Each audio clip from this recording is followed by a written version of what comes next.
This is another episode of the Backstage Sports Podcast. I'm Joe Connor. Oh, there we go. I'm JT Harker from my truck again. From his truck. I'm from the hotel room.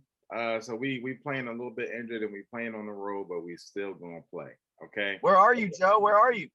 I'm in Vegas right now, getting ready for the tour, getting ready for the Otherwise Tiger Blood tour. That starts this Friday. I'm in a whole heap of pain, y'all. So I'm gonna try to like push through because I got that second vaccine shot and it's kicking my ass. Okay. Straight up. Alex out there? Was Alex out there last night? Yeah. We were supposed to get up last night, but like I said, I was battling this vaccine shot, and he was battling sleep. Like, so we never got up. We were planning to get up because they was at Stoney's, and by the time I got out of rehearsal, I'm like, oh, where y'all at? And he was like, oh, we about to go to bed. I'm like, man, I'm already in the bed, so I'm gonna just have to catch y'all another time because yeah, we getting old, so that's all that is. Today we got Timothy Parker, straight out of Spectrum Sports, covering your Lakers, Dodgers, all types. He be all over the streets in LA, but he's here with us again. Y'all are familiar with him because we loved him, and he's back with us today, here to break down so much that's been going on. We got the NCAA Championship that happened. We got all types of Twitter beef between NBA players and NBA analysts. We got it's been a mess. Paul Pierce got fired. It's a lot to get into. So we're gonna try to power. They parted ways. We're definitely gonna get to that by the time we get out of here. Timothy. When people agree to leave, it's mutual. There was no mutual in that statement. It was just ESPN has parted ways with him. Period. He got fired really quickly, as he should have. But it's more to say on that. Timothy Parker, welcome to the show, man. So what's up with you today? How you been? How was the weekend? Weekend. It feels like it's nonstop, man. I know. Now we got Dodgers opening day coming up. We got fans back in the building that stayed a week and a half. So how about that? We got life, man. What is this normal life shit that's happening? Like it's weird. Okay, now getting back to some type of normalcy is weird. Okay, but it's still not normal though, because it's like right. It's weird. It's still gonna be weird. It's gonna be weird. But I mean, they got an event. I don't know, JT, you might know about this. They have an event that's happening. I think it's a UFC event that is gonna be like fully normal, like 15,000 or something. Because it's in Florida. Oh, okay, that's why. Yeah, okay. That doesn't count. It doesn't count. Yeah. The Texas. They're like, man, we're going to Florida. Yeah, straight up.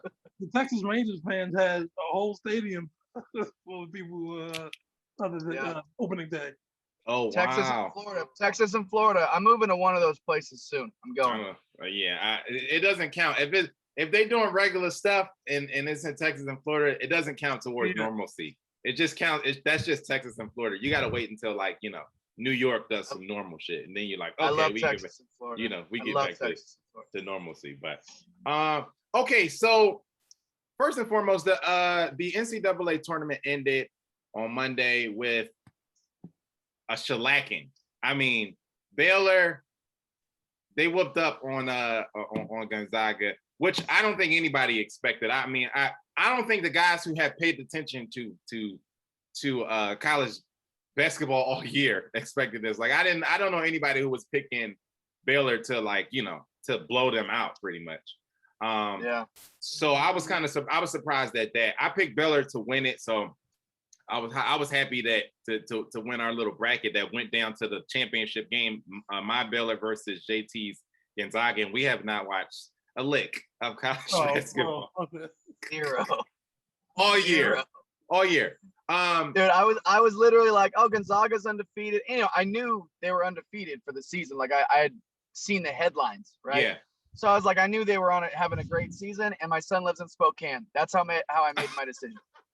It's literally how I made my decision. Yeah, like anytime, that's the reason I didn't go with Gonzaga, because every year in my brackets I have Gonzaga going deep. Yeah. Or winning it all. And when I saw, and every year Mark still disappoints me. every year.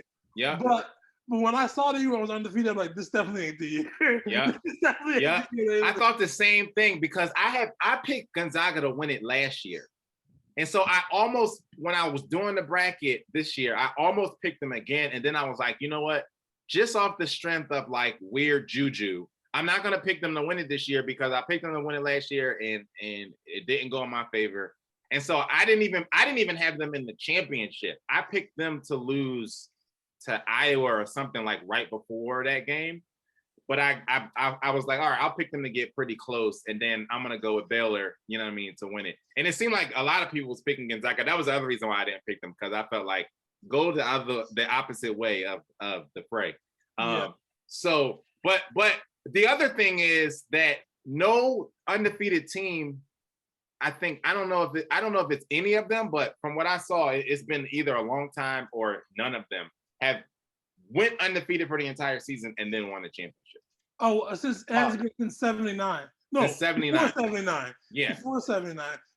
79 was the last time they even made it to the championship. Yeah. And even they lost. Larry Bird's squad lost to Magic and Michigan State. So it was, I think it was the 70s where there was the last undefeated team, but it wasn't 79. Must have been, was it UCLA? I don't know. I really can't remember. Because UCLA had multiple years where they didn't lose at all for like 3 years or something like that. I think it's UCLA or Indiana. Yeah. Indiana, yeah. And I know there was something about like 4 or 5 teams since the last time it's happened that have gone undefeated, and they all lost in the championship. Yeah. They all lost in the championship.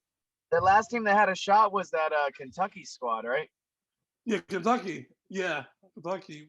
Which one? It wasn't it Anthony was Davis. Kentucky. No. It was with was it Karl Anthony Towns when they had that stacked squad? Devin Booker, John Wall. No. It was right after that. I think it was Devin Booker for sure. And one of them, did Devin Booker have a twin brother? There were 2 twins on the team. I don't remember. And then Karl Anthony Towns, I think, was on that squad. And also, like, was it Nerlens Noel? They were like stacked with NBA talent. Oh yeah, Noel, yeah. And I think like 8 or 9 of those guys went to the league right after their first season or something stupid. Yeah. Yeah, but Wally Stein was on that team. Carly Stein? What's his name? Carly Stein. Yeah, Carly Stein. Carly Stein. I was like, Wally Stein was Willie. Willy Wonka was on that team. Willy Wonka, Carly Stein. With basketball talent, business talent, all sorts of talent. Willy Wonka, Carly Rae Jepsen, Carly Stein. No, that was around that time period with Carly Rae Jepsen too. That literally was around that time period. Carly Rae Jepsen, Jerry Lee Lewis, Carl, Willy Wonka Stein, and Karl Anthony Towns. And Kurt Russell's brother. Yeah, they were all there. I want to get back to basketball, but Carly Rae Jepsen brought up something for me because that was like 2011, 2012, and I'll never forget. I was working at ESPN at the time in Bristol, and I drove to Providence, Rhode Island to audition for the X Factor. Yeah, and I was jamming "Call Me Baby" all the way up. Oh yeah, so that was the trigger. It took you back to a time. Okay. Yeah. Makes sense to me. But yeah, the game was kind of lopsided. But shout out to Baylor. Baylor's women just won it a couple years ago too. So Baylor is a small town. Baylor is a small college in a small town. Baylor, man, like it wasn't fair. Imagine the 01 Lakers if Shaq was a guard. That's how it was against the 01 Sixers. Like you had one cat, out there for Gonzaga, and even he was undersized. Yeah, Suggs held his own. He was terrible in the first half. Yeah, but he held his own. But even he was undersized for them, and them dudes had him on skates. It was like watching 3 James Harden. They was hitting them with the step backs. Yeah, they was like just driving on them.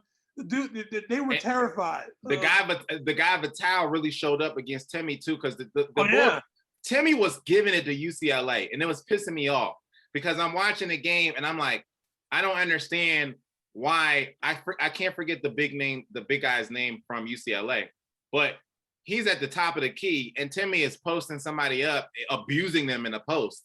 And I saw it happen in like 3 or 4 straight possessions, and I'm like, I don't get this. This makes no sense to me. Yeah. And so I thought like, yeah, people were saying like, you know, I don't know what Baylor's going to do with Timmy, and they did whatever they wanted to. Okay. That was disrespectful. You know what I felt like? You would appreciate this. As like Strawberry Mansion High School going up against camp. Yes. That's how it felt. Yeah. So Strawberry Mansion, for those who don't know, in Philly was like a basketball mecca school. And our school, me and Timmy went to Ghent, our school, it was a music magnet school. So I was on the basketball team. We had a basketball team, but the basketball team was trash in year 1.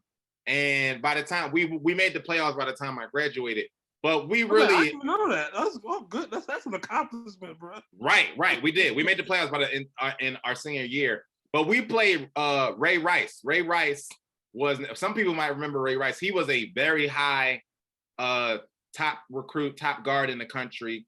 He ended up flaming out. I don't think he ever got drafted, though. I don't think Ray Rice ever got drafted. I think he ended up, he didn't even, I don't even think he ended up going D1. He ended up at like Delaware State or something. Oh, yeah, he had a whole another thing. He was in the 13th grade. He ended up like getting left back or something. It was like a whole thing. Oh. But yeah, but to your point, it was tantamount to that. Like they really abused them. So okay, so Kevin Durant and Michael Rapaport had an interesting back and forth. Okay. It was basically, because I know what's going on based on, but I really don't know exactly what the hell happened. Okay, like, so what exactly happened? So this is what happened. We're gonna we'll pull up the screenshots in a second. So this is what happened. We all know that Kevin Durant is the most sensitive. It's funny because we were just talking about it, if not last week, the week before last.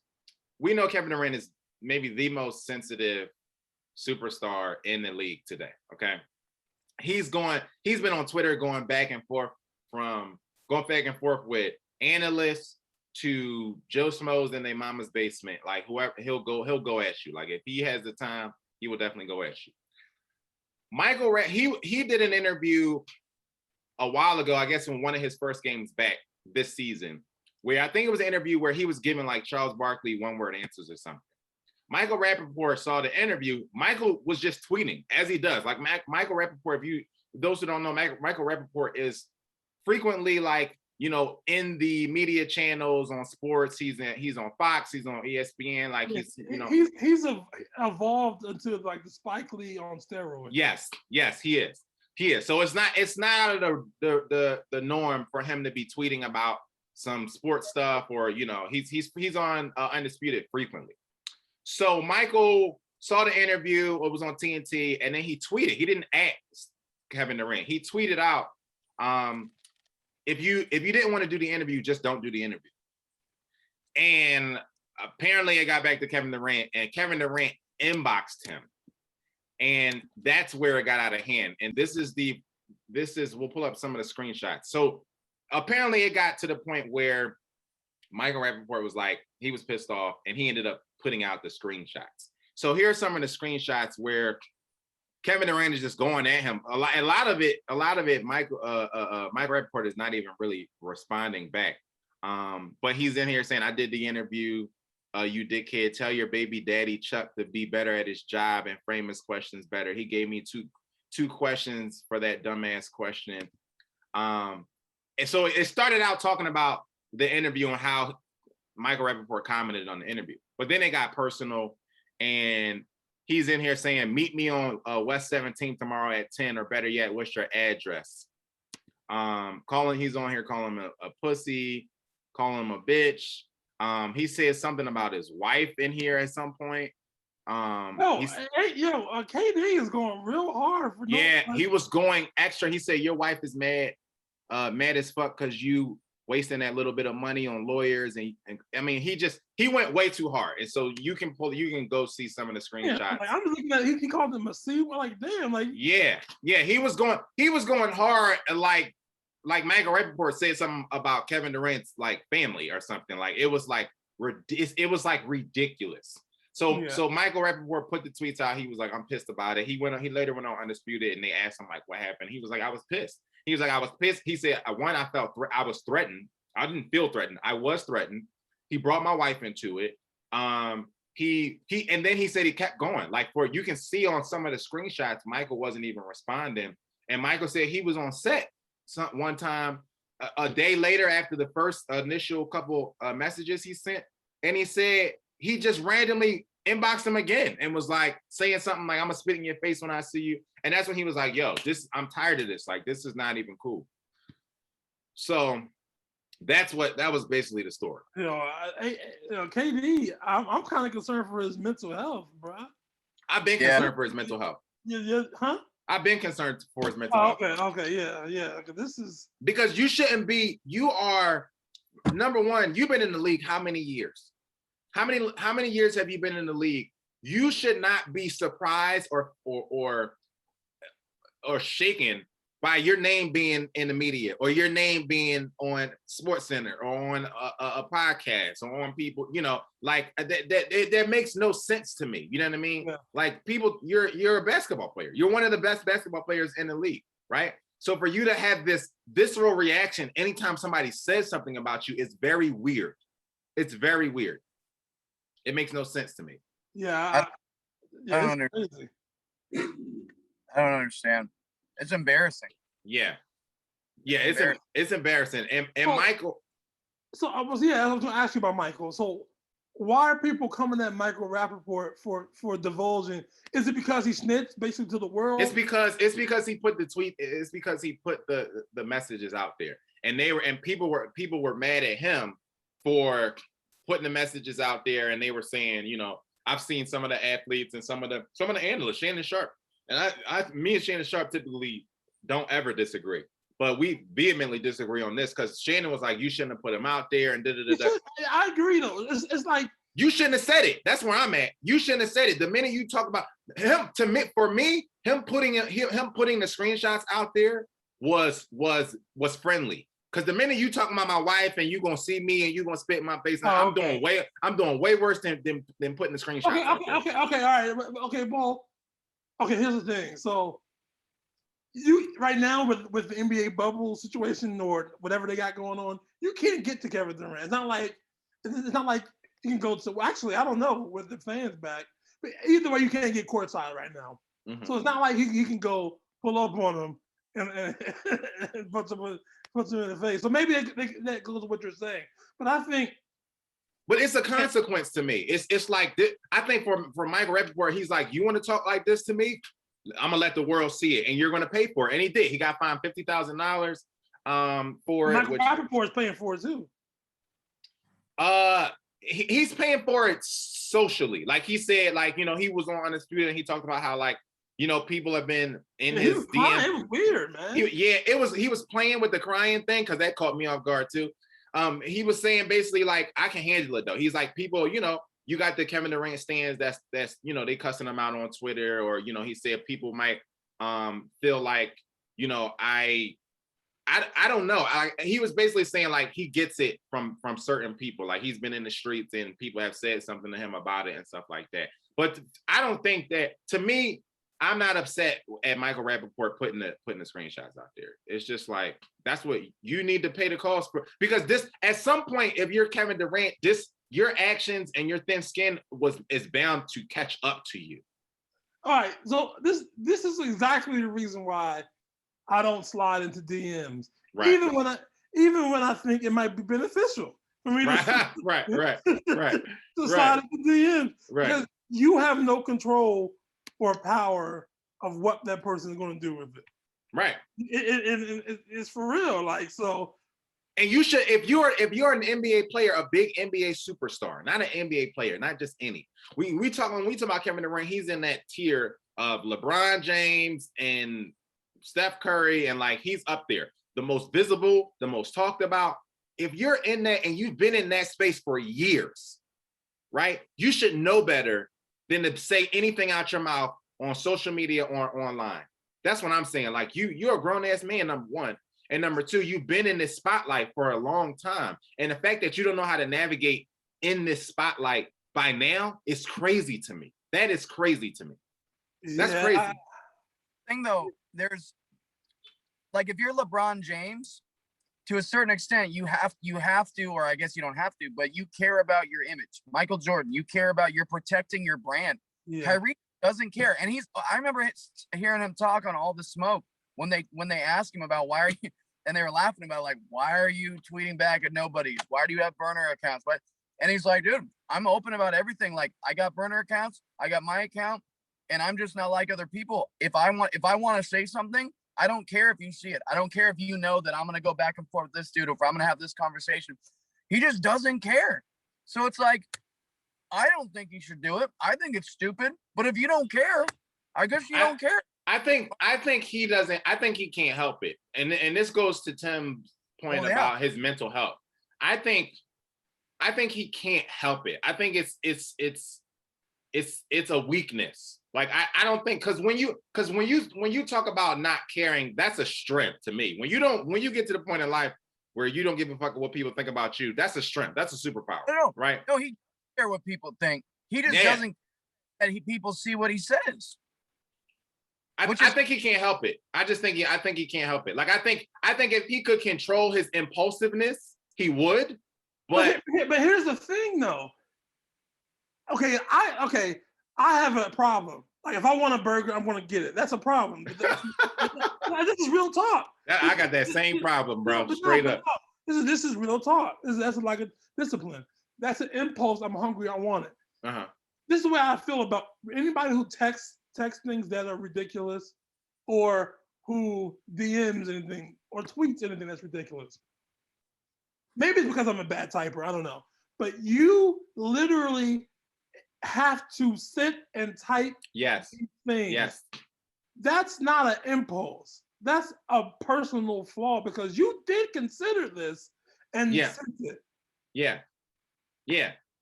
I mean, I agree. I mean, he need help. He need all type. And furthermore, this extends into basketball. When he went and said, I won a championship and it wasn't as fulfilling as I thought it was going to feel, you got a hole in you got a situation that you need to do some real, you need to sit down with your therapist and you need to really dig down deep and figure out what this thing is. Because when I think it was Russell Westbrook, and we'll talk about him in a second, because he's having another issue with Stephen A. Smith. But when Russell Westbrook, in the same little interview where he was talking about responding to Stephen A. Smith, he said, I know a lot of people with championships who are miserable. And I'm convinced that he was talking about Kevin Durant. Like, you're miserable. You're miserable, bro. You're miserable. And that's why you go back at people like that. That's why you're so sensitive about what people say. That's why when you won a championship, you felt like it wasn't fulfilling, because you're miserable. And whatever it is that is causing this is not surface level. It's not something, money is not going to solve it. Winning more championships is not going to solve it. You have literally deep personal issues that you need to work on. Well, it's evident what Kevin's is. By the way, you should have led with this, bro. This is heat. You should have led with this stuff. Kevin Durant, it's evident what his issue is. He wants to be liked. So winning a championship. But we all want to be liked. That, to me, it's deeper than everybody want to be liked. That's not a flaw. But it's to the point of maybe President Trump level narcissism. Yeah. I don't know. I don't know if it's that bad, but it is. He has an compensating feeling of wanting to be liked. And that's why the championship wasn't fulfilling, because it wasn't like he can accomplish all he wants, but he wants to be loved like LeBron. He wants to be loved. That's why he says, "You know I am. I'm Kevin Durant," because he wants people to appreciate and love him like they do those. People will never appreciate and love him like Steph Curry. We talked about that too. And Steph Curry got a lot of haters. Yeah. Like, but people will never appreciate him like that. That's why that championship does not belong to him. That championship in his heart. Yeah. Even though he probably don't win, that championship in his heart belongs to Steph, Clay, and Draymond. That's a great example too, because Steph is a guy that, I mean, if you wanted to take a prototype of a guy that doesn't care what people think, You just take a picture of Steph Curry because he's not out to try to prove he's better. I mean, he's never once said I'm this, I'm that. He doesn't talk about himself. No. Right? That's a graceful way of handling the fact that you are great. And don't get me wrong, Steph knows he's great, but also knowing that I'm not the greatest and I'm not trying to be the greatest. I'm just trying to do the best that I can do. Yeah. Right. And it sounds like a simple thing, but Durant just like, and you know what blows my mind when you're, because now we're talking about Durant. Well, Kyrie, sorry, did you lose me? No. Kyrie and Durant are two of, seemingly the most mentally unstable people in the league, and they're teammates now, right? Yeah. Well, Kyrie, that's why Sixers winning the East, bro. Book my Philly. I still got the Nets and freaking, Gotham Ward, Gotham Mental Ward. Book my flight to Philly to cover the finals, bro. Please. I still got Philly missing the playoffs somehow. But yeah. Listen, Kyrie's from a more privileged background, and I grew up going to school most of my life with a bunch of very entitled, privileged kids that were not fully in touch with reality. So when it's time to go to the real world, it's not them to function. You know what I mean? Yeah. A lot of times. So then you've got Kevin Durant, who's from nothing, and whose mom used to wake him and his brother up at 5 a.m. to go run hills, and like he had to work to get everywhere he got. Yeah. And it's like, dude, you just forget where you come from, because now he's like this entitled, like everybody should just love him just because he's a great basketball player. Yeah. And it's mind blowing to me that those two guys. Not only that, but before we get to this Russell Westbrook stuff, this championship, if he wins the championship with this next team, this championship is not gonna hit the same either. Because you went from Warriors 1 to Warriors 2.0. You know what I'm saying? So it still ain't gonna be your championship. But I think it'll be a little bit better. I think it'll be worse. This team is more stacked than a Warriors team. I understand that, but he's the centerpiece as opposed to. I agree with you, but I still think he's more of the centerpiece as opposed to. This is the thing. When all's said and done, however many rings he had, let's say he ends up with 4 rings. With 4 rings as the best player on your team for all 4 of those championships, let's just say he's the MVP of all those finals and all the numbers he's going to have, you're absolutely in the conversation as one of the best, maybe even arguably the best. I'll still say LeBron's better, but he's going to be one of the best of his generation and one of the best of all time. The problem isn't what he does on the basketball court. If he left just what he does on the basketball court, even going to the Warriors, even going to the Nets that are now a pretty stacked team, even with all that, if you just shut the fuck up, people would want to love you. People would want to talk about you, but because you're an idiot, they're gonna want to trash you, even though he's doing himself a disservice, because even though you're gonna have all these accomplishments, people are gonna hate on you more. Yeah, like you want people to love you so much, but they're not. If anything, you're losing people. That I am a Kevin Durant fan, and slowly but surely, I'm becoming not a Kevin Durant fan. You know what I mean? He's like that's Isaiah Thomas. He's Isaiah Thomas. You're a polarizer. You're a polarizing idiot. That's not a good place to be. Yeah. Isaiah Thomas 2.0. Speaking of a polarizing idiot, Stephen A. Smith is Stephen A. Smith is in a little beef with Russell Westbrook, and he ended up, the commentary that I was talking about, where I think he was talking about Kevin Durant, when he said, I know plenty of people with championships that that are miserable. That was in response to a video that Stephen A. Smith made, where he was talking about the night that Russ went off. Here's a little bit of what he said and what Russell was responding to. Russell Westbrook went off last night. We all know that. A triple-double. 35 points, 14 boards, 21 assists, 14 to 26 shooting from the floor, 4-6 from three-point range, and he did it all without Bradley Beal in uniform. And here's the most amazing part about Westbrook's game last night. I don't give a damn about any of it. Because the Wizards just are not very good. They're not going anywhere. You're 17 and 28 in the Eastern Conference, for crying out loud. They're not going anywhere. And this is far from the first time Russell Westbrook has played on a team that has fallen short. He's had talent alongside him his entire career. Don't forget, y'all, Kevin Durant, James Harden, Paul George, James Harden again, Victor Oladipo, Bradley Beal. Yeah, where's the chip to show for it? Where's that?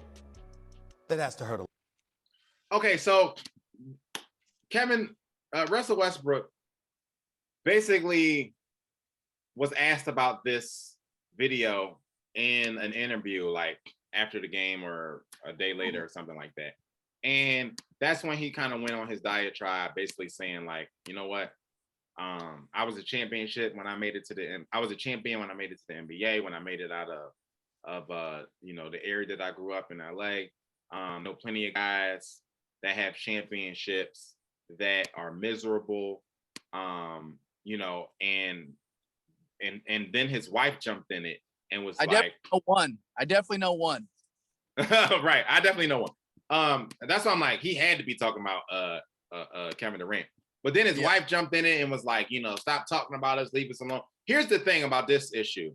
I don't think that Stephen A, and especially in relation to what just happened with Kevin Durant and Michael Rapaport, to me, this didn't get personal to me, right? I don't think that Stephen A said anything personal. He didn't, his wife jumped in it. He didn't mention his wife. He didn't say anything about his family. He didn't say anything about his accomplishments as far as off the court and what he does for, in his foundation and for kids.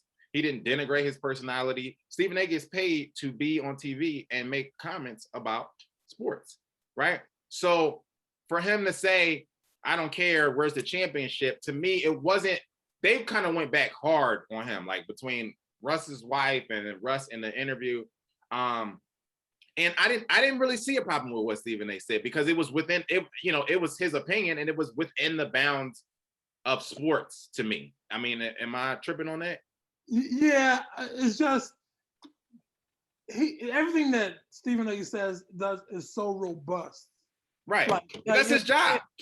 No, but so like he was like, and why are we even talking about this? Like I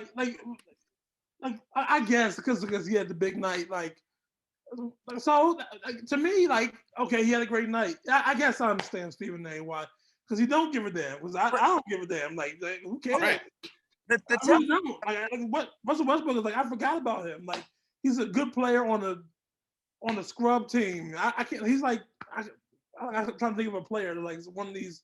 He's Devin Booker 2 years ago right now. Yeah, that's what he is. The unfortunate thing to me is like that's the cult, because man, 10, 15, 20, 25 years ago, media wasn't like this. It's grown into a thing where we've got to just, if you're not saying something super, Stephen A. Smith has made a career, and there's plenty of other guys, Skip Bayless. Yeah. I'll also add there's guys that have not had to do that to make careers, though. I will say that. Yeah, but for sure. Careers off being so polarizing with what they say that people want to come at them, and they know that they knew it when they started doing it, and they know it now. Stephen A. knows that people are gonna hate on him for saying certain things. The unfortunate thing is, like, and I think Charles Barkley may have said something like this, and we've talked about this on the show, Joe. What Russell Westbrook, I know he doesn't have a championship, but like, why are you coming at a dude on a obviously bad team who is not a championship caliber team, but a great player? He is a great basketball player, right? Yeah. And I know he's had his clashes with the media, but he's also a great dude who does a lot for every area that he grew up in or played in. Like, I don't think we should come at guys in general for just not winning a championship, which is, by the way, the hardest thing to do in sports. Right. You know what I mean? Like, he's been in the finals, which is an accomplishment. He's put up amazing numbers. Like, every year there's one team that wins a freaking championship. There's one. Right. And if you look at the history of this, there's usually each decade only 3 or 4 teams that win out of 10 years, right? So that means every 10 years you've got 3 or 4 squads that win it. It's really hard to do. So I just don't, Stephen A. Smith, a guy that's got a lot of knowledge, coming at a dude who's a great player and a great dude because he doesn't have a ring. I agree. I agree with all of that, especially the part, people talk about, the super teams and how so-and-so did this, messed up, the competitive balance and da-da-da-da. To JT's point, when you look at the numbers in almost every era, especially in the golden era, what they like to say was the golden era of basketball, you had one or two teams that won like all of the championships, right? You like literally, if you go back and look at the numbers, it's been like that in every era, right? So I agree with that. I think what I can also say is that I don't think he said anything that was out of bounds to me. You know what I mean? Because I feel the same way kind of about James Harden, right? When James Harden goes through these robust numbers every season, now he's averaging, he had a night where he had 40 and 20 or something the other night or something like that. Yeah. So when I see that, I feel the same way. I'm like, no, I don't care. I literally, because at this point in his career, he can't do anything that I care about unless he does it in the playoffs.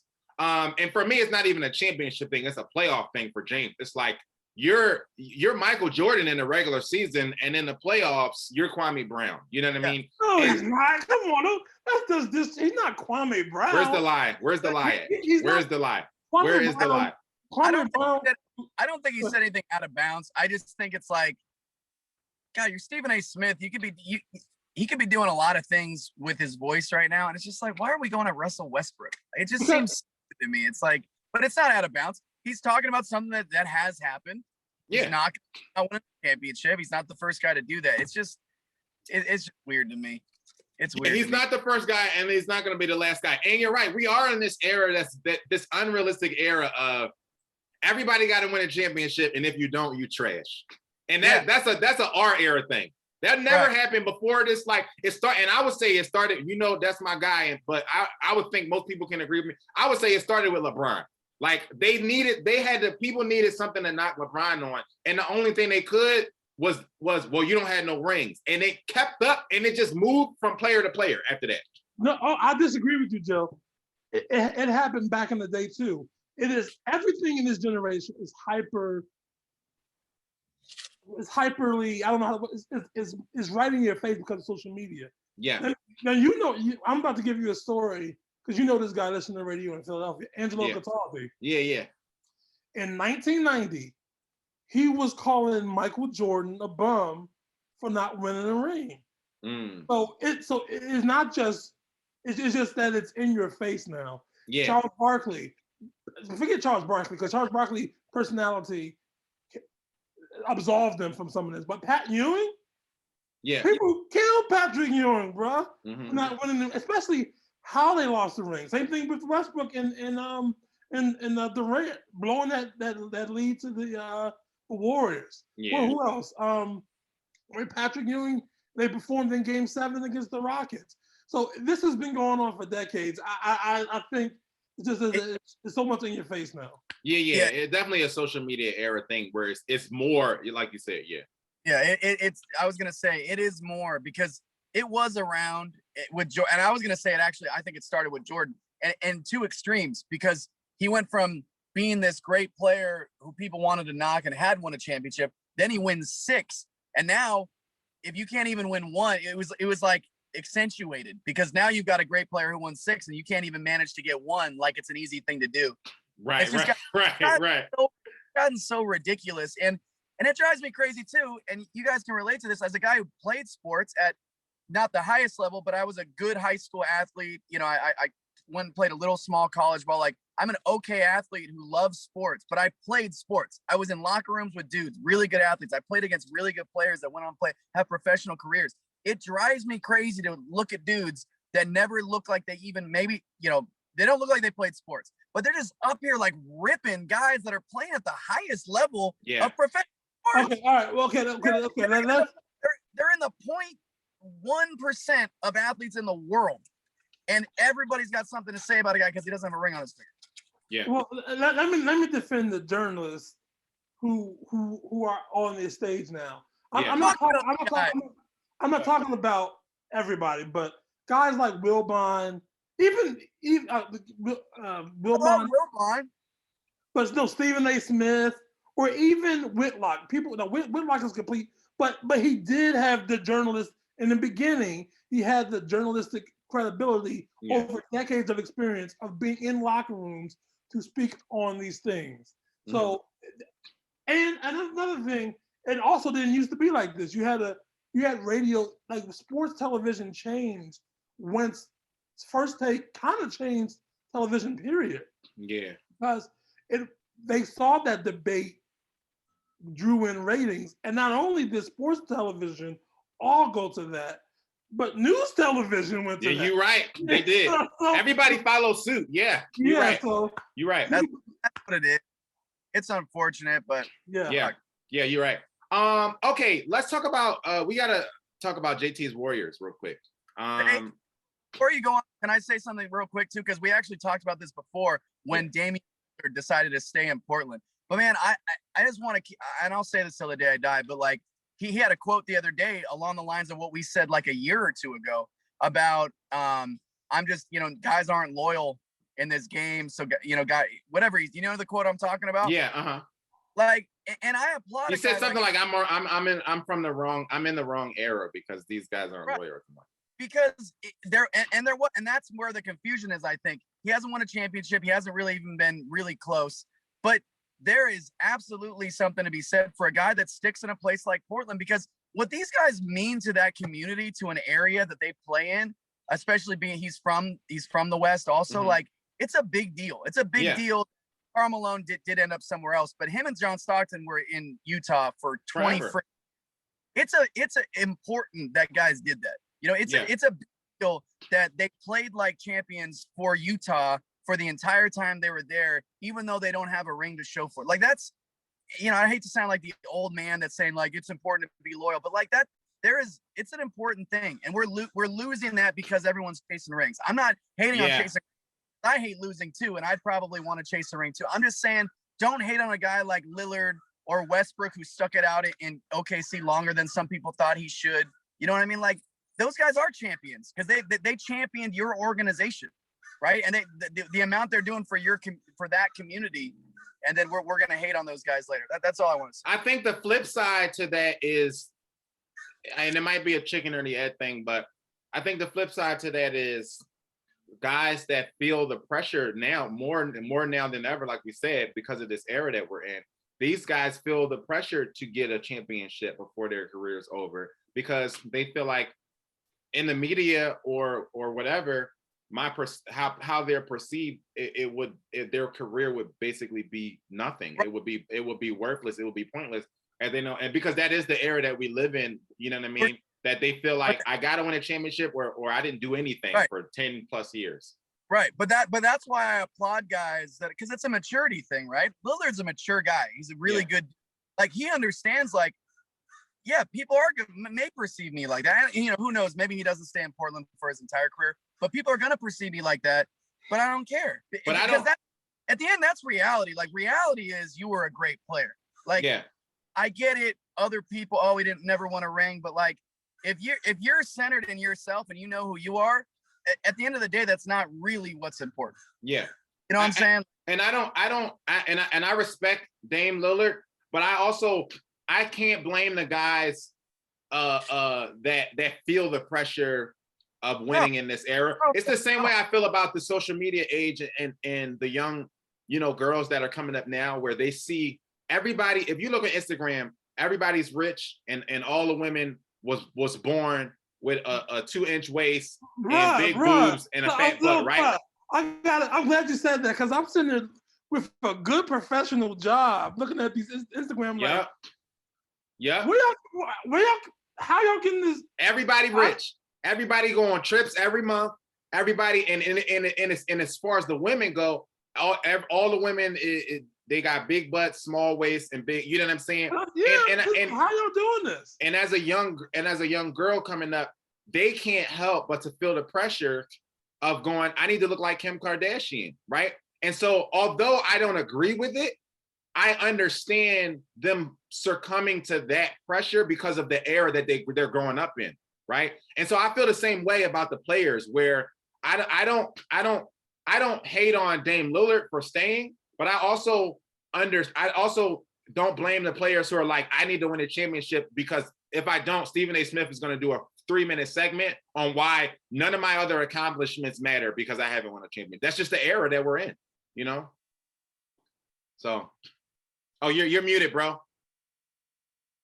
JT was saying something. either one's the wrong move. But but knocking guys because they choose to stay. And there's so much more. Like people don't ever. It's so funny to me that it never gets talked about. That if you change a team, you're not just going, oh, I'm gonna go play for these guys now. See, I'll be across town. No, sometimes you're going cross country. These guys have families. These guys are married. Their kids are in school. Yeah, like it's a lot. For us, it's like we work where we want to work and we have our home base. But for them, they got to change their whole lives and move their kids. It's a lot. You know, it's a lot. You know? It's a lot. Okay, so the Warriors lost. The Warriors made history. Okay, but they made history in a bad way. They lost by 50, and at one point they trailed by 60 to the Raptors. Okay, so we started out in the beginning of the year talking about the Warriors. I said I didn't think that the Warriors were necessarily going to be anywhere near the top of the. Me and JT had a back and forth about it. JT said I think they can be at the top of the or at the top of the West. I said I don't think they can be at the top of the West. Is this pre-Clay? Is this pre-Clay injury or? It was after. No, this is after the injury. Oh well, yeah. I thought they would. I thought they would be like a 6 seed. With Clay, I had them competing for a championship. Oh, and I didn't. Yeah, and I was like, no. I was like, no, you're a loyal Warriors fan. Actually, you know what? With Clay and with Wiseman, if Wiseman I could have said how you can say that. No, because listen to this. Don't lose your train of thought. The Warriors are not a Klay Thompson away from erasing a 60-point deficit to the Raptors. You understand what I'm saying? Like this is not a team where you just plug in Klay Thompson and they go from being in the Clippers got blown up by the Nuggets. Listen to what I'm saying. But listen to what I'm saying. This is not a team where you plug in Klay Thompson on this team where you plug in Klay Thompson and they go from being in the 10th place and they go from being 23 and 27 to being somewhere in the 4, 5, 6 race where those teams are 30 and 18 and 30 and 19. That's Klay Thompson. I love Klay Thompson, but you're making Klay Thompson, and Klay Thompson better be fucking Michael Jordan if he's gonna turn the team around like that. Steph didn't play either, right? Am I wrong on that? What's that? Steph didn't play either, right? In the game? Steph didn't play. So yeah, but I'm not talking about the game anymore. The game was just I'm not talking about the game anymore. I'm talking about literally like on the season. If you plug Klay Thompson, at this point, they wouldn't even be in the play-in round. So I'm saying like Klay Thompson, they need more than Klay Thompson to be champion. You talking about title contenders? I think they're a top 4 seed with Klay and Steph. I think so. 2 points that we made. First of all, a blowout's a blowout. I've seen some of the best teams in the league get blown out really bad. A bad game.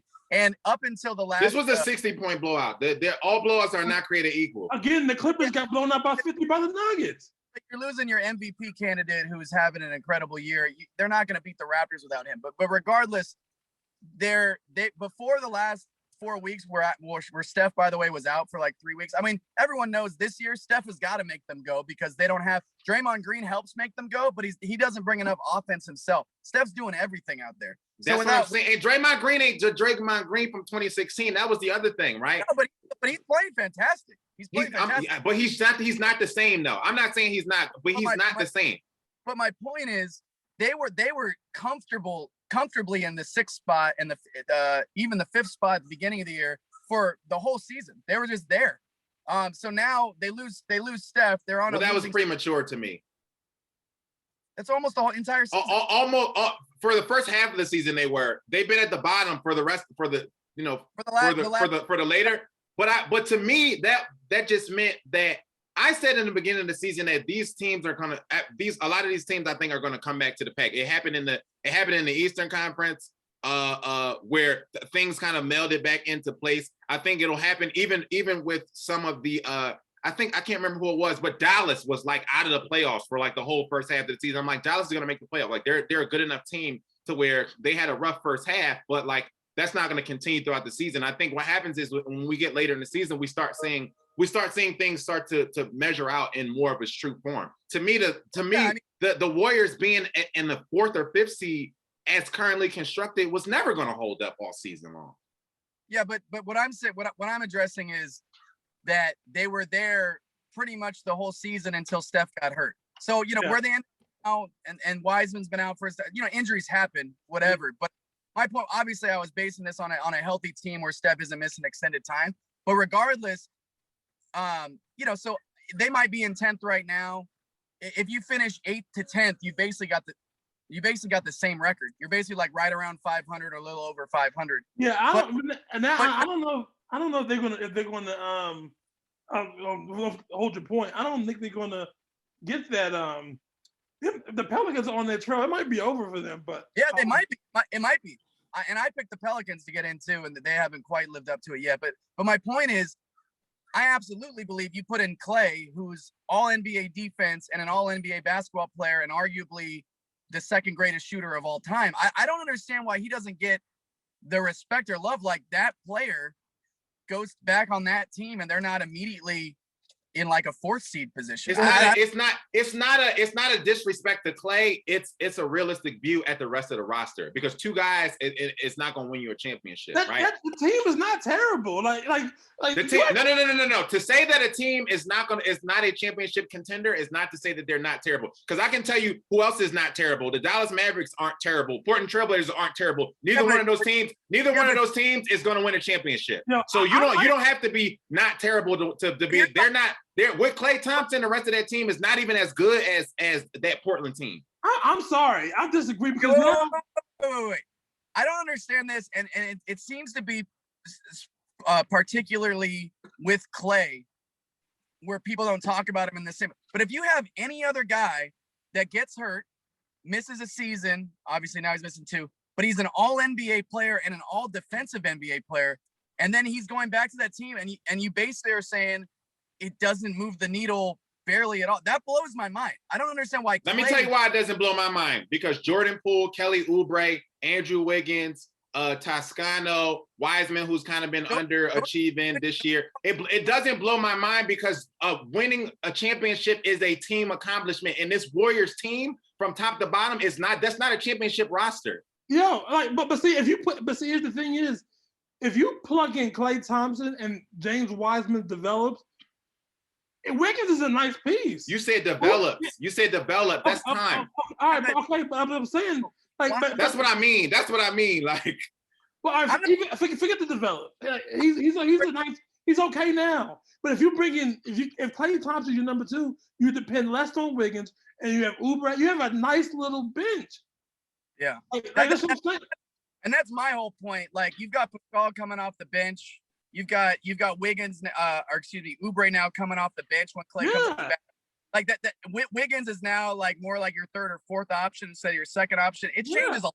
And people forget Klay Thompson, man, him on the court changes everything. Because now he plays D. For the 2 greatest shooters of all time. That's what makes them so dangerous. But people just don't, not everybody, but like, it just blows my mind. They're like, oh, he's gonna come back, and they might be, instead of let's say they end up in 8th. It's the team. It's the team. Klay Thompson is literally the Scottie Pippen of that team. Yeah. They also lost Looney, who was backing up Wiseman, and then Wiseman was. I can't. See what I mean? Let me tell y'all. Listen, that's their backup center after they lost their starting center. Now they're on bro. Yeah, no. This is the San Fran Lloyd. This is the Bay Area loyalists coming out. Y'all. I'm trying to tell y'all. Like, I'm saying they lose their starter and their backup. I'm just saying, like, they've got a team that knows how to win. You add their all NBA player back. I don't get the mindset there. I don't get the mindset they're not better than the Mavericks, Portland, and that you really believe they couldn't beat like Denver and the Clippers. No, they wouldn't. No, not with that team. Not with that team. To me, it's all respect to Klay Thompson, and it's looking at the rest of that roster. To me, like it's like they zero respect. Yeah, I do. No. I respect Klay Thompson. I don't think Klay Thompson is Jesus in sneakers, like they called Michael Jordan. Because that's what that team. That's what this roster would need to win a championship. We'll see. Now the West is getting better, but honestly, I'm with him. If you really, I really think if Klay Thompson is back, you got here's your squad. You got the Lakers, you got the Clippers, the Jazz, and the Suns. They could be any. Huh? No. Those teams are not unbeatable. No Those shit. They have no shot. No shot. But with Klay Thompson, the Warriors are right there. Where's where, Tim? Where's right where? Right with the Suns. The Suns are in the the Suns are 35-14. Yeah. Why do we, I don't understand. Like, wait. If Klay Thompson gonna come back and flip, they're gonna go from the 11th seed to the 2nd seed, bro. No, I didn't say come on, bro. Come on, bro. It'll be a 4 seed. It'll be a 4 seed, man. You said the Suns. Right now, the Suns is in the 2nd seed. Yeah, but I mean, in the grand scheme of where things will end up, the Suns are not the second best team in the West. No. You're right. That's two different things. I said we talked about this the other week. So I think the Warriors would be one of the top 4 teams in the West if Klay Thompson was back. My thing, right? And the top 4 teams in the West, any one of those teams can win a chip this year. But regardless, I don't agree with that. Oh, absolutely. Why not? Because I watched them play. Utah and Phoenix not winning no championship. Well, I put my house on that. Like, what you mean? But I'm not saying clips of the Lakers, bro. I'm not saying I'd put money on Utah or Phoenix, but they are the number 1 and 2 seed in the league. They are excellent basketball. But like Tim just said, you being that your seeding don't mean that you're a legit championship contender. You know what I'm saying? Like the Raptors for 4 years in the East was the number 1 seed. Like, you know what I'm saying? And nobody. You mean the Bucks? You mean the Bucks? No, the Raptors. Do you remember You remember when the Raptors were winning like 60 games like every year?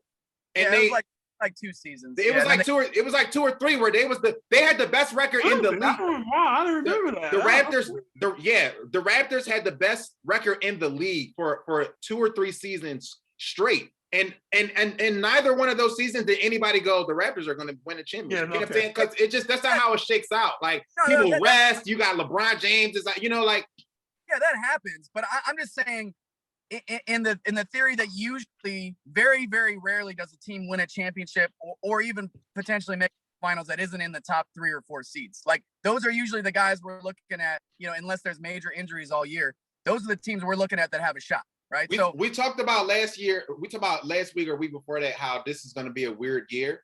This is going to be one of those years where the number 1 seed and the number 2 seed are not going to be in the finals. And I put my house on it. Straight up.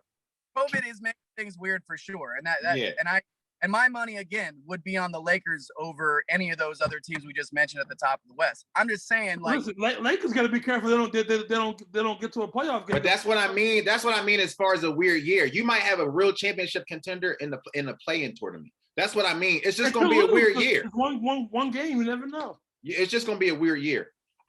Before we get to some NFL stuff and then get out of here, Boogie Cousins is signing a 10-day contract with the Clippers. Isaiah Thomas is signing a 10-day contract with the Pelicans. Do y'all like those signings? And what do you think about them being a 10? I didn't think that Boogie Cousins was in the 10-day area in his career. That shocked me to hear. I heard that the Clippers were thinking about picking him up, but I didn't think that it was going to be on a 10 days are usually reserved for G Leaguers and walk-ons. You know what? I hate to say it, and I'm not going to sit here and act like I've watched him extensively, in his stints on these other spots, but like, he's not that good anymore. He's not that good anymore. Yeah, but 10-day not that good anymore? Not that good. Bro. Like, Boogie, like when he's on the court, he's going to give you a solid double-double, man. Yeah. But he's also just an injury waiting to happen. Like he really is. That's he is. That's why he got the 10-day, because he's injured. I guess that's why he got the 10-day. They like give us 10 days where you do not get injured. Yeah, man. Like, and I listen. Isaiah Thomas. That I don't. That I think it's just about getting to the playoffs now because he does nothing else. Like he doesn't help you at all. I don't think the Pelicans know what they're doing. I'm gonna be straight up. Like they wanted to trade Lonzo Ball, and now they bringing in Isaiah Thomas, and I don't think they know what they're doing. And that's from top to bottom. I have a reason for trying to trade Lonzo, but I still really like that Pelicans squad, but and I don't know. I don't know. Wait, did JJ Redick stay or did he get traded? What happened to JJ? JJ Redick got traded. And it's funny, we're gonna talk about that in rapid fire. So JJ Redick got traded to the Mavericks, but he had an issue with the Pelicans. He said the Pelicans lied to him and told him that they would send him where he wanted to go. Where he wanted to go was the Brooklyn Nets. Oh. Which is like Come on, bro. Yeah, I mean, No, you're not going to the Brooklyn Nets. He asked. Apparently, bro. He said that they told him like in the beginning of the season when he was thinking about like not coming back. They told him come back. If you still don't want to be here by a trade deadline, we'll send you to where you want to go. And he said, I just want to be like close, in the Northeast, close to where I can get to my family. And then he told him, I guess closer to the trade deadline that he wanted to be traded to the Brooklyn Nets. Listen, I'm going to tell you something because I feel his pain on this one. When I was little, my parents told me I could do anything I want. I could be anything I want. I just tried hard enough and I just dreamed really big. Well, guess what? They lied to me because I cannot be a 7-foot NBA center. And I'm pissed about it. And I completely canceled myself from the family. I canceled myself from the family because they lied to me. And that's just a lesson that you had to learn. And JJ Redick needs to learn that lesson. Like, don't listen to NBA executives when they tell you what they're gonna do for you and all this other stuff. Because they not loyal to you, bro. They're not loyal to you. And that's my take on players being loyal to franchises. Don't be loyal to them because they're not loyal to you. Oh man, well, straight up. They will trade your ass. They will look you in the face and tell you where. I will never forget the story that the one player said. He said, I heard my name in rumors. I went to the executive and asked them, if you're going to trade me, just give me a heads up because my son just started school here. We're about to put a down payment on the house. And he said, don't worry, we got you. We're not going to trade you. He said he was traded 24 hours later. So yeah, I will say that the Warriors are known for being a very loyal franchise. Very loyal. So listen, the Jets traded Sam Darnold to the Panthers for a 2nd and a 6th rounder. We're happy for Sam Darnold because he's leaving the Jets. My little Jets fan said thank you. Oh, thank you. Yeah, I mean, the Jets, I guess, are planning to pick up that kid, Zach Wilson, I think. Zach Efron. Yeah. Zach Efron. The Jets don't know what they're doing. They picked 2 quarterbacks, number 1, I think, in 4 seasons, which is the most. Who's the other one? I can't remember. Because they're the Jets, so. They had that kid that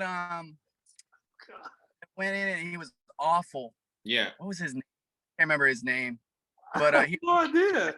Also got his jaw broken by one of his own teammates, right? Remember that? Yeah. Wait, I gotta look this up. Dak Wilson's supposed to be the real deal, and that means that my Niners, who moved up to number 3, are looking at Justin Fields. I like Justin Fields. Well, yeah, the Niners. Also, the Niners are wanting a first pick for Jimmy G, and apparently the Pats, the rumors are that the Pats want to bring Jimmy G back to New England, but they're hesitant on giving up a first rounder, which it seems like because they know that there's no other people interested in reality in the Jimmy G thing. So they're like, why would we give you a first rounder? Oh. Which I don't blame them. I mean, if you know that you're bargaining against yourself, then tell them, go ahead and send Jimmy G. We'll send you a pack of Now Laters and some granola bars, and we'll just move on and keep it like that. But they're going to end up, if they ended up drafting that kid, they're going to end up releasing Jimmy G. So the Pats won't even have to, for real, right? Because they're not going to keep him on the roster. Maybe. I don't know. Who knows? I can't. One of the best GMs in football. Who knows what he's got up his sleeve. At this point, you showing your hands when you trade up for number 3, and now all the rumors are that you're going to take a quarterback, and you want to get high draft pick trades for your current quarterback. It just doesn't. It's not going to bode well. Paul Pierce was on IG Live this weekend. His IG Live went viral for multiple reasons. He was live streaming himself at a friend's party. This is a clip of one of his videos. Let him hear your accent. Yeah, I have an accent. I hate my accent. Say hi, accent. Hi, guys. She from Istanbul. Turkey. From Turkeys. Yeah. We've been to Turkeys before. Oh, really? Did you like it? Needless to say, shortly after this video surfaced, and there was a bunch of other videos, he got fired from ESPN. So because of this vid where he's hanging out with strippers at a party and he's hammered and he got fired from ESPN. Yeah, he was smoking weed on the live stream. He had ass and titties all around him. And the ESPN is owned by Disney, and Disney don't play that. So he got fired real quick. And then he put out another video of himself like laughing. Like, bro, you're a dickhead. That was dumb. That was dumb. Nothing is funny about you losing this cushy ass job that you had that you're not even good at. And over some strippers, like, especially when you're too old to be doing this. Like, this is not a young kid that just, you know, doesn't really know any better or something like that. Like, you 40-something years old, bro. What are you doing? It's funny, too, because, I mean, he's definitely a guy that I don't know. I've heard some stories about him, whatever, but he didn't get in trouble as a player. No, he didn't. He never got in trouble. He was always in the gym. He always was working on his game. Like, he was always known as a hardworking guy. Like, it's just a weird thing for him to, at this age, way beyond, you know, because players do this. Young kids do this. I'm going to tell you, he was always a dickhead. Like, he always said something dumb or said, like, the minute, it was years ago when he said, what did he say? He was crying. What was it? He said he was better than somebody, and I was like, you know what? Yeah, he said a lot of that stuff. He said a lot. He said a lot of dumb shit. That stuff doesn't bother me though, because that's who he was as a player too. Like, he just believed he was the best. He thinks he's better than Kobe. He thinks he's better than LeBron. Thinks he's better than everybody. But this is just stupid. This is like, he says a lot of stupid stuff to me. Like, how do you think that's gonna go with yours? That's weird. Bro, that was a sweet job. Yeah. Yeah. They paid you to continue to say dumb stuff on air every week. Yep.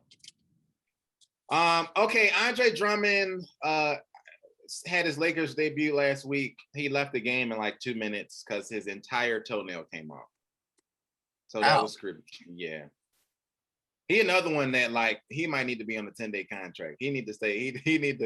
He needs to prove that he can stay healthy, because I was like excited that they was bringing him on, and now it's like. Does he have injury problems? He's had them in the past. Yeah. It just seems like, yeah, he had an issue went right before he left Cleveland. I can't remember. I don't know if it was his back or something like that. But it's the Lakers juju at some point. At this point, everybody injured. Let me ask you something. Are you worried about the Lakers? At 100%. Nobody is playing. Nobody is playing, and we don't know when anybody's gonna come back. Nobody has a return date. Let's say they all get back May 15th. The playoffs start May 22nd. Are you concerned? Let me tell you something. If they get back healthy on May 21st, I'm cool. Let's go. Book the championship. I haven't watched enough of them, but like, it's one of those things where if everybody gets back and they get back to what they're doing before, everyone's at least 90% healthy, like they're good. Yeah. Forget about the regular season. Nobody ever cares. Yeah, but like, it wouldn't matter. It's also one of those things where they could go in like, they're fine. They won it last year. They got LeBron. And then all of a sudden you're like, ugh. Remember that Kobe team where they ended up losing to the Mavericks, but no one really worried about him, even though they had all these problems? Yeah. And then they got in there. I can't remember was that when they had Dwight Howard? I don't know. I don't think so. But everybody was like, they'll be okay. They'll be okay. And then they got in there just like, this team sucks. Like, they didn't even look. Oh, no, that was a different team. The Dwight Howard team, Kobe didn't play in the playoffs. Oh, okay. So this was sure. Right. That was the season that Powell allegedly his teammate was smashing his girl, right? Shannon Brown. Oh yeah. Oh, they had a lot of issues. Ed was just not in the series at all. They ended up losing. Yeah. Yeah, they had a lot of issues. This team's got some stuff to figure out though. They just got to get healthy. That's the thing. Yeah. Like they just got to get healthy. That's why I'm worried as of right now, because I don't know. No one has a timestamp for when anybody is coming back. Guys, when the guys you have to be worried about are the Jazz, the Suns, and then the Clippers, you kind of don't get that worried. Maybe they should be worried, but just because the names aren't big, you're not really getting that worried. Yeah. No, honestly, believe it, like the Clippers, at a time when nobody is giving a crap about them because of March Madness, they're playing some good basketball. Well, the Clippers been playing, but they was playing good basketball last year, and they got bounced in the second round. They another one. But see, those are the things people sleep on because of what happened before, and then all of a sudden Kawhi decides that it's happening. It's happened. So you never know. But they could very well come to the playoffs ready to roll. I will tell you two things about why you should take the Clippers seriously. And I understand why people don't, why they deserve not to be taken seriously. Terrence Mann and Rajon Rondo. Terrence Mann has turned into what Lou Williams was, except without this. Like this cat. No, this cat is a bucket off the bench, bro. Yeah, I don't think they replaced Lou Williams at all. But you got Rajon Rondo with the experience. Yeah, and Rajon Rondo again. We talked about this a little bit last week. Like Rajon Rondo, I don't know if people act like. Did anybody watch Rajon Rondo in Atlanta this year? No. It's evident that nobody did, because if they did, they wouldn't be excited about Rajon Rondo. You say the same thing about Danny Green. Danny Green is washed. Danny Green is washed, bro, and he been washed. Yo, he's still 3-D, baby. I want to bring something up. You were literally zero excited about getting Rajon Rondo last year. I was huge in the playoffs. Yeah, I think him and Terrence Mann is real. And I was with you. I was like, man, what were we talking about? Because they didn't have Avery Bradley. Avery Bradley. Yeah. And I'm like, dude, they got Rajon Rondo, and I was joking, and you were like, yeah, that's not it. That's not the move. That's dude, not. It was. He showed up last year, but again, we can't act like Rajon Rondo is going to another team with LeBron James on it. Everybody looks real good when they playing next to LeBron. Rajon is going into a locker room where you got Pandemic P, you got the Quiet Claw, you got Bobby Smurda is over there who wants his minutes, and then you got Patrick Beverly who wants his minutes. Jackson, he looked just like Bobby Smurda. You got you know what? Bobby, Schroeder looks more like Bobby Smurda. No, not more than that. Listen, go look up a good picture of Jackson. That is Bobby Smurda, bro. I seen him the other day. I'm like, oh wow, this is crazy. No, don't sleep on the Clippers. I get it. They failed last year. I'm sleeping. I'm knocked out. I'm comatose. Melatonin. Kawhi Leonard's still Kawhi Leonard, and if Paul George wants to show up and just be 80%, that's a big if. They got a spot. That's a big if. No, so I'm asleep. I'm gonna be asleep until they wake me up. I'm gonna be asleep. That's fair.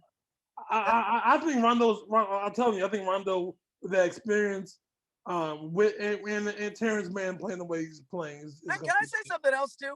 Are we completely canceling out the Jazz? Like we don't think they even have a shot? Yes, I am. I'm sleeping on no them. Shot.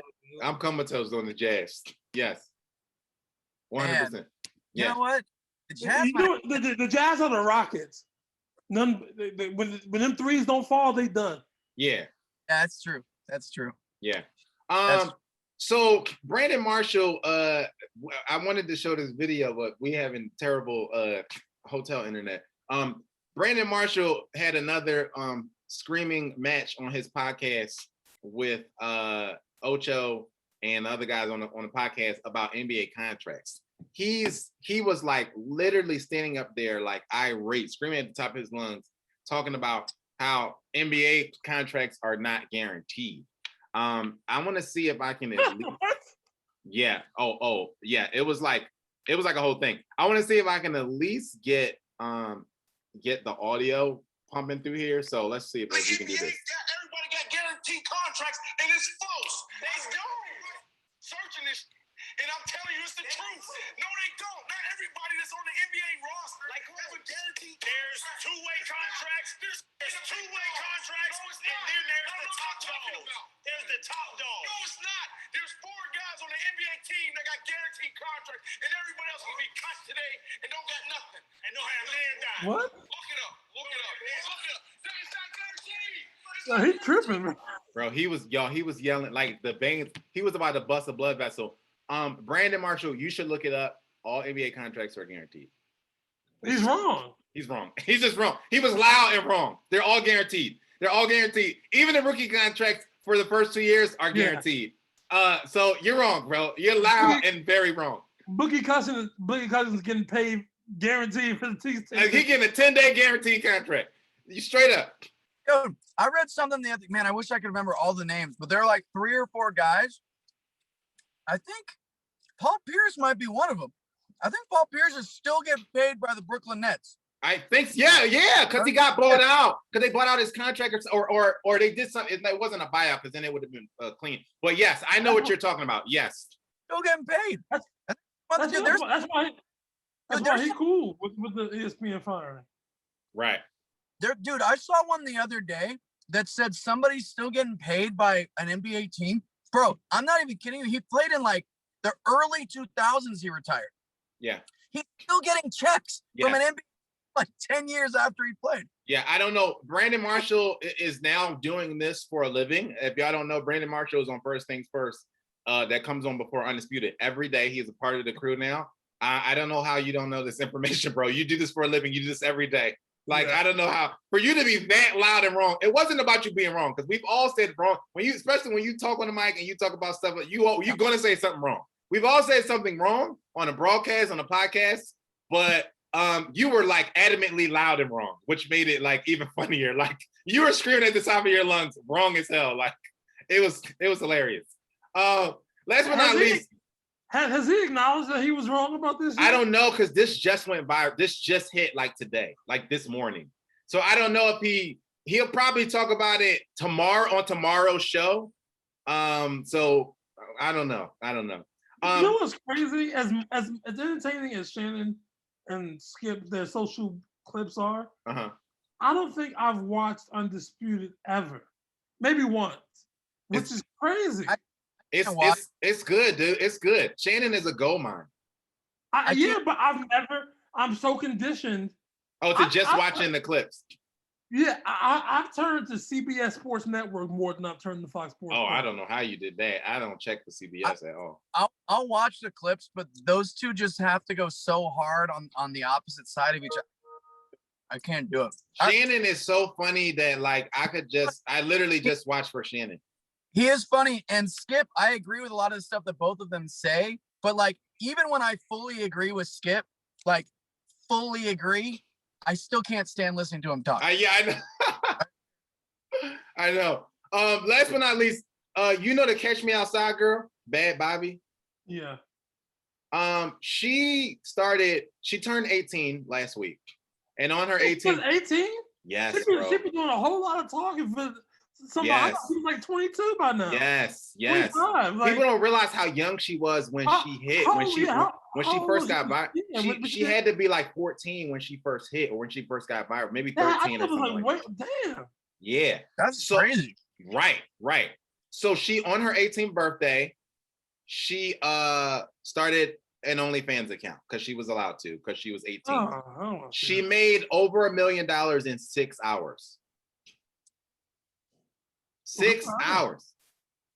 I'm like, I don't even understand. She got the golden, I don't know what it is about her, because she got $1 million contract from Atlantic Records. Listen, I'm starting an OnlyFans account today. Do it. Today. Just tag me in on it. What do you have to do? What do I have to do? What we got to do? I don't know.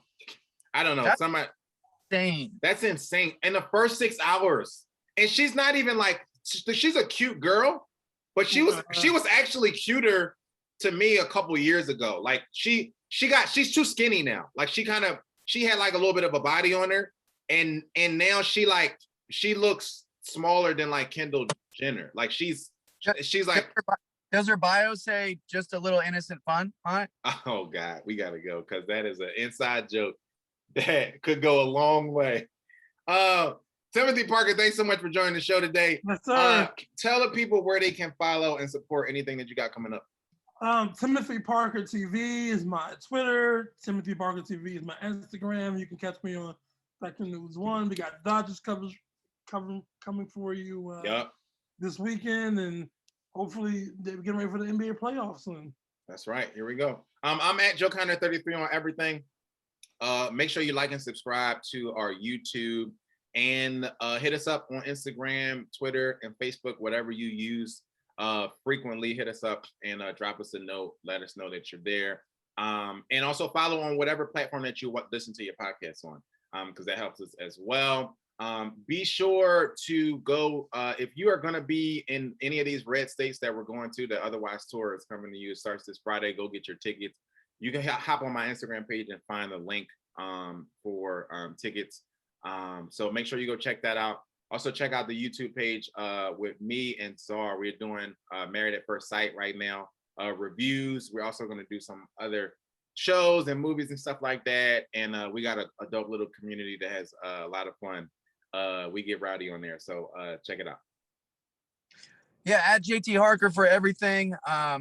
She's a Fire, still out, all streaming platforms, still doing well. Super pumped about that one. And we got more coming your way, music wise. And we got shows coming out now, Joe. We got shows coming out. Real shows with real people. Shoot, we got Old Crow this coming Saturday. Joe will be out of town for that one. But we got Old Crow coming up. We got Rembrandt still staying strong in the OC. And we got a bunch of other super spreader events. So I'll keep you guys up. This has been another episode of Backstage Sports Podcast. Till next time, be safe, be great. Peace.